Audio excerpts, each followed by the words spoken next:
What is going on, guys? I am back with another video, breaking into 2013 with Haste. I wanted to bring you this video as something slightly different, something new, and hopefully something quite entertaining. So this video is all about the G3A3 in Battlefield 3. I don't really want this to be a review over the gun because, frankly, I mean, DICE are inevitably going to bring out another patch. They're going to fix or change the weapon stats, so that's going to be irrelevant. So whatever I say about the weapon might be different in the next few months. So I don't want it to be a review as such, but I wanted to give you this as just some fun, really, because I joined into a match. Metro it happened to be. How convenient. And I thought I want to use a different gun. I want to try something out, try something new that I haven't really used before, something a bit obscure, if you will, because I like to use weapons that are more obscure than some of the common ones you'd see in Battlefield 3, because in the assault you mainly see people running the M16, the M416. That's quite a good one, a common one as well. But there is occasionally the G3A3. I'm not saying that hardly anyone uses it. There probably is quite a lot of people out there who enjoy using it as much as I do. So I thought I'll give it a go, and it's incredible. So the first points of the G3A3 is that it's got medium accuracy. It doesn't have a high accuracy because, as you'll see in this video, I try shooting people. Hip fire as well. That's not great either.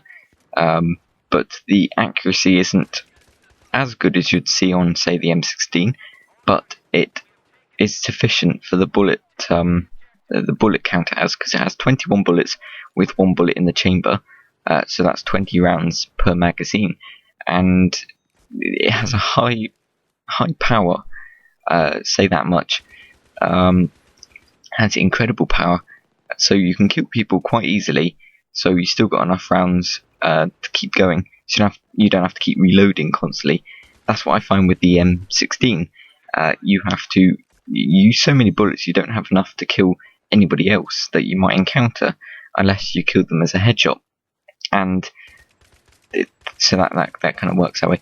I run on this gameplay. I ran the red dot sight, standard underslung rail, and the heavy barrel.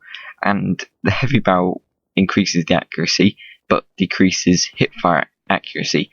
And as you'll see, that I do try hipfiring some people, and it doesn't work at anything past 5 meters, I would say. So you kind of be cautious and careful where you go. But either way, you're not going to be hipfiring that many people with the amount of rounds you have, and the at any distance really, you'd be ADS firing at them. But either way, it's still got plenty of hipfire accuracy still left to kill people. Excuse me. I use the underslung rail because that also increases the long range accuracy, and it definitely needs it. So that's a good tip. Unless you're playing team deathmatch, then it's not really that important. So you can run the foregrip or the bipod, depending which one you prefer. The bipod is always good for long range because, increase the accuracy immensely and you can kill people a lot quicker. That's always fun. So yeah, it happened to be Metro. I'm not complaining. I thought that was great because I like Metro. A lot of people find this a concern, Metro, and I can see why, because if one team dominates throughout the whole game and get all the flags, you're going to be pushed back to your base, and I've been in that situation, and it is quite annoying. It's not the greatest place to be, especially if you're on the I believe RU side. That's where you start in this big building with a big glass next to A, more or less. Let's say that. So you're closest to the A flag. And it's not great being there because, if a team spreads out to all the buildings, you're pretty much stuffed. That's the lightest way I can put it. Because there's nowhere where you can run without being either sniped picked off by anybody else. Mainly snipers. That's kind of where it leads to at the end. And it does happen at this, but I try not to go as a sniper, and I don't. The temptation is there, but I resist as much as I can. But I do try a scope on the G3, and that's not a good idea, because unfortunately for me, I put the scope on just as the enemy decided they want to take another flag, wouldn't they? They would just want to do that.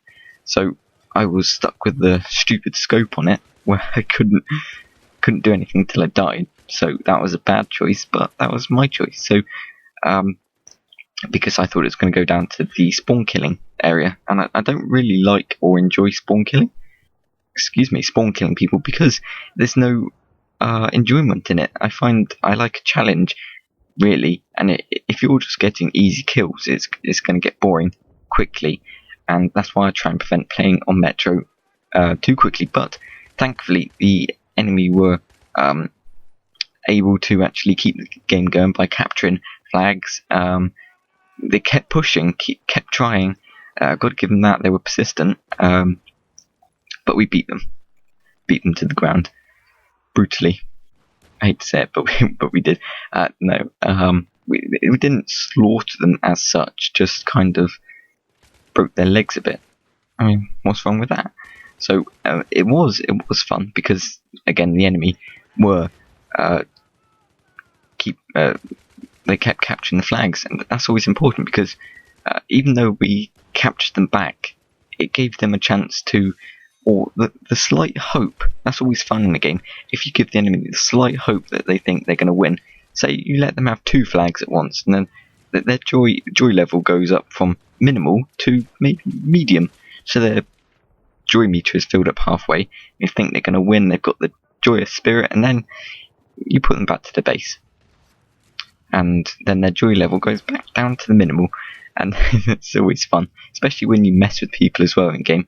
I always like to do that. It's just part of my thing, but that's just the way I like to play games. I like to mess with people slightly. Usually it goes massively wrong by me getting killed many times, but it's always fun. You always got to have entertain yourself a little bit. But yeah, so I can't remember exactly how many kills I got in this, but it was quite a lot. I don't like to brag in any way. I mean, if I find that I don't know if anybody else had this issue with Metro, because I'm on consoles. I don't know if it's just a console thing, but Metro, a maximum ticket server, I think that's 1,750, if I'm correct. I can't precisely remember, but if you get a lot of kills, like you're on form, you're doing incredibly well, killing everybody, getting say hundreds of kills, well, say more than 100 at least, near the end it will freeze, and that's the most annoying part, because you've done all that, you've got the best score possible, or the best score you've got in your entire Battlefield 3 history, and then it freezes and you lose everything. I mean, I'm not too concerned about this. I'm not going to have like a rage fit where I smash my controller against the floor, put my fist through my TV or anything like that. I mean, I'll just turn my Xbox off, turn it back on, continue. There's no problem. Might have to walk out the room and just scream slightly, but you get back into it. You carry on. I don't do that, by the way. I don't. Yeah, you just got to continue, but there's no point getting annoyed with it. But it is slightly frustrating.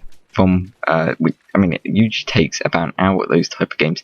So I like to find games with lower ticket counts, especially on Conquest, because one, it takes ages, and the chance of freezing, especially for me anyway. So luckily this wasn't too high a ticket count. I'm not quite sure how long the gameplay is. I think it's 31 minutes or so.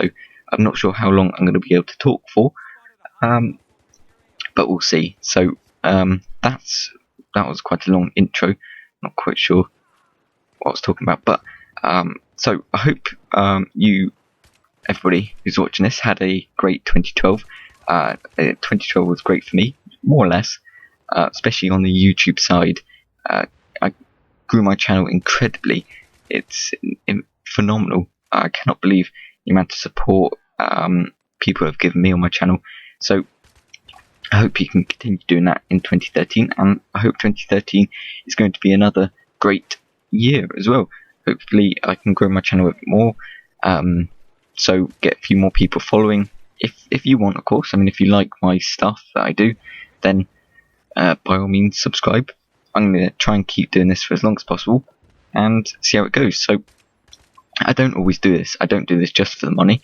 I mean, the money that you get from revenue is always helpful, because then you can expand and upgrade, really, because I do need a new mic, so that's definitely going towards that, and that does help. But it's not the be all and end all of my YouTube career, because before partnership I wasn't earning anything, or hardly anything anyway.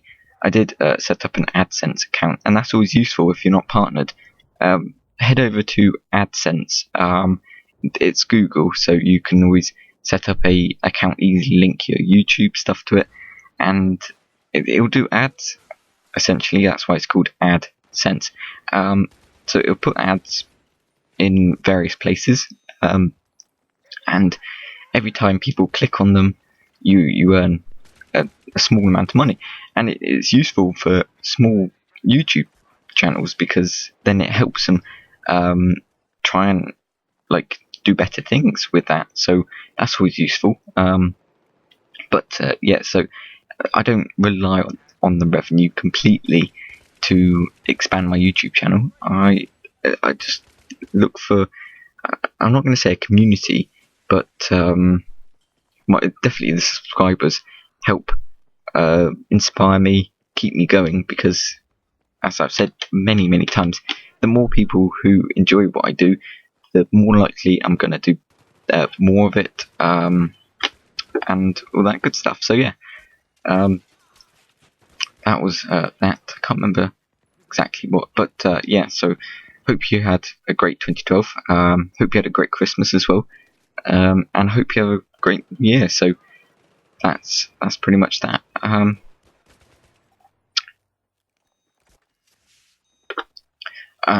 What else is there? I've also got Planet Side 2. I've got that planned. If anybody else has got that, you're welcome to join. I'm not quite sure how. Not sure if it works with Steam or what, but anyway, I've got gameplay of that planned. I've tried to install it, and it's taken ages. It's unbelievable. I started this morning, I think, and it still hasn't finished yet. So hopefully tomorrow I can do some of that. That'll be fun. I've seen a lot of gameplay of Planet Side 2. It looks a very good game. So I'm looking forward to playing it. As long as it works fine, I can record with it, everything. So that's going to be hopefully tomorrow. I'm looking forward to all the new games 2013. If you want to tell me which games you're interested in getting, by all means, do post them in the comments below. I'm thinking more Crisis 3. It's probably the main game of 2013 so far, as that's the only one really I'm kind of concerned or know about. Obviously there are others like Splinter Cell Blacklist, could be. I can't honestly remember. Tomb Raider is that one. There's a new one that looks good as well. They're the only three I really know about. But Crisis 3 is a must-have, especially for me, because I mean, I like the campaign. The campaign's fun. They usually have a very good storyline. The multiplayer is usually phenomenal, as it gives a Halo, Call of Duty, all that kind of stuff, but it's more advanced than Call of Duty, especially graphic-wise, and they've got Halo kind of aspects of invisibility, the jump height, and also the nanosuit, yeah, it always reminds me of Halo Reach Master Chief's suit. So yeah, so I'm looking forward to that. With the multiplayer as well being that new Hunter. Correct me if I'm wrong. Hunter game mode, I believe, where there's it's like Predator. You're put on an island on your own, well, with a few other people, and you're hunted by invisible people who can kill you instantly, and they can kick cars at you and basically stalk you until either you kill yourself or you die. And it looks a lot of fun, I have to say. So definitely getting that, trying that out. I'll put some gameplay up as well if you're not getting it. Yeah, looking forward to everything. I'm always looking forward to it. It's just a big happy time over here. I haven't really got anything else planned for 2013. I usually just go as I do. I mean, I don't usually plan videos, I don't plan commentaries. That's why I'm struggling here, because I don't really like to script out commentaries as I don't know, because I just lose track so easily. I like to just talk about things that pop into my mind, and usually before I start a commentary I'll think of a few things I want to talk about, like talk about this, that, this in my head. I've got to do that, and then I'll forget about the other two, and I'll either jump off topic from one to another like I'm doing now, and just, I don't know, either I won't use it or anything. But so then, I don't know, so I can't remember exactly what I was going to talk about, and I can't remember what I was talking about. But I'll tell you, short story, might as well while we're here. If you're still here, of course. If you're not, that's a shame. But tell you how I got into YouTube and all those crazy details. So many people might be thinking about my name on YouTube. It was kind of an accident, really, because I started YouTube with this account anyway. I believe this was my only account, and I thought I needed a name for YouTube that was, I don't know, slightly entertaining and, well, maybe slightly amusing, and just something random. So I was holding one of those tiny chocolate eggs. I can't remember what they're called exactly, but I always used to think, if I put one down on the table and then got my fist and crushed it, there you go, crushed mini egg. So I needed some numbers, because usually when you're doing these, it always requires numbers. So being lazy as I am, I used the first two numbers on 2, and then I needed another one, so my brain panicked. It said, you can't go past 3. You can't choose a number past 3 because that's too far away, so you have to press 1 again. So there you go, 1, 2, 1. So I used to post, I didn't really post up videos at all, actually, so that's a lie. But I never really thought about gaming. Wasn't really that big a gamer as I am now. Back in the day when I started my YouTube channel, it was kind of just there. I don't quite know why I made one exactly, but yeah. So the first video that I made that really kind of took off was Test Drive Unlimited 2 Bugatti Tuner Shop Revealed, or something like that, and it was just basically to help people out, because I was searching on YouTube and there wasn't really any clear videos or clear information of exactly where it was. So I thought I'd just help people out and make one of those, and that's kind of really what took off with me, because the amount of people who watched it and the amount of views I got on it was really inspiring to carry on and do more. So that's exactly what I did, and I think really in June 2012 that's when I really wanted to kind of take it to the next level, as I got the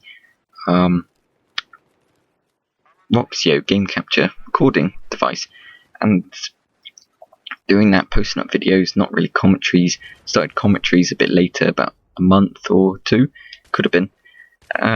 and that's really when I took it seriously, because I used to post up trailers of games, and they might have been informative for some people, but they were really, really rubbish, to be perfectly honest. Most of the videos I used to post up when I was starting my YouTube channel were incredibly bad. Compared to nowadays standard, I just never really thought it seriously, never really got into it that much, but I enjoy what I do. I enjoy making, editing, montages, just videos, making commentaries. I enjoy doing this. I find it fun, find it entertaining for me anyway, so that's always good. That's kind of really how I started it. As I was saying, I never like to script commentaries because I can't stick to topic, and I have no real storyline, if you will. So that's pretty much that. I never really thought I would do commentaries, because I don't know. I used to watch videos on YouTube and never really think about the person talking. It seems crazy to even think that somebody might be sitting with a mic or standing, depends what you prefer, or sitting on the windowsill. That's always refreshing. And doing commentaries, either way, you never really think about the person doing it, you just think about the commentary and the video. Well, for me anyway, I should say I do, not because I'm speaking for everyone, but I think I never really think about the person talking. So, I mean, for me to do it from here, and it's just so strange, because it's incredible. It's absolutely incredible. So, there's that. I mean, I've got no way of really jumping from one topic to another. I just kind of stammer, and then they're there. Well, hey, it's like the old bus trips. So it's wow, this is massively long. It's getting hard to talk now. Carry on. This video, as you've already noticed, hopefully is called Battlefield 3 G3A3 Massacre, and I called it that because basically I got a lot of kills, and it just destroys people with this gun. So that's why I called it, and I hope you enjoyed the gameplay so far. I hope you enjoyed the commentary. I hope you enjoyed the video in general.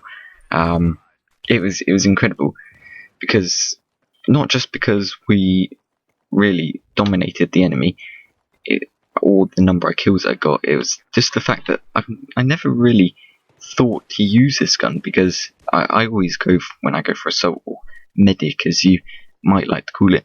I never really go for the weapons below the M16 or the M4 16, because I don't know. I'm just that one-sided person who likes to go with tradition. So I mean, I thought I'd venture down there, venture to the G3 and try it out, and it was a good choice. I'll put it that way. So if you haven't tried it, that you most likely have, you should definitely try it out. It's worth a gander, because with the power, the slight accuracy, you've got to work on it.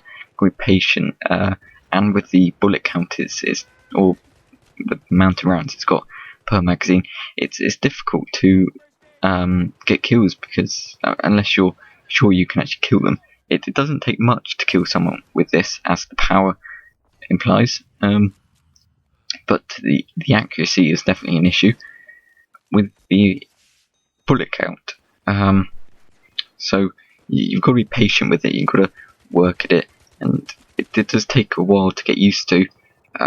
But then again, everybody has their own tastes, and if different attachments work for you, then so be it, because I don't really like to use the holographic sight. That's completely random, I know, but I find that it's too restricting, and I can't get round the fact that it's got two dots. So you've got one dot in the middle, that's generally where the bullet will hit, or should do anyway, and you've got the outer circle, and I hate that, because it always makes me think that's where the bullets could go. So it just really confuses me, that does. So I like to go for something that's got one dot, or the Cobra sight. That's always a good one, because it's got a good field of view around the sight. I always like that because I like to see what's on the side. If you have a big scope, then it's usually quite close, so you can't see anything around you. And I don't know, I'm just someone who doesn't like that, so it might just be me being strange again, as per usual. That's no change there, but that's just my preference. I like a small scope with a dot and good outer sight. A good insight as well. Insight of the sight is always good. That's confusing. Insight of I don't know. But yeah, so when you're looking into it, if it's clear something, I don't know what I was talking about. So yeah, a small sight, red dot sight, Cobra, something small, something easy is good. Easy is best. That's the best way I can put it, because it's too confusing. As I don't know. You can probably tell that I'm confused. It's been long. It's a long day. So I think I'll wrap it up here. Might leave the rest of the gameplay. If you want to watch it, then that's perfectly fine. If not, then by all means don't. All I ask is if you could please click the like button. That'll be greatly appreciated. If not, that's up to you. If you have any comments, questions, do post them down below, or send me a message. Either way, I'm not fussed. And I hope you enjoyed the video. If you did enjoy it enough to subscribe, that would be amazing. And I'll see you next time.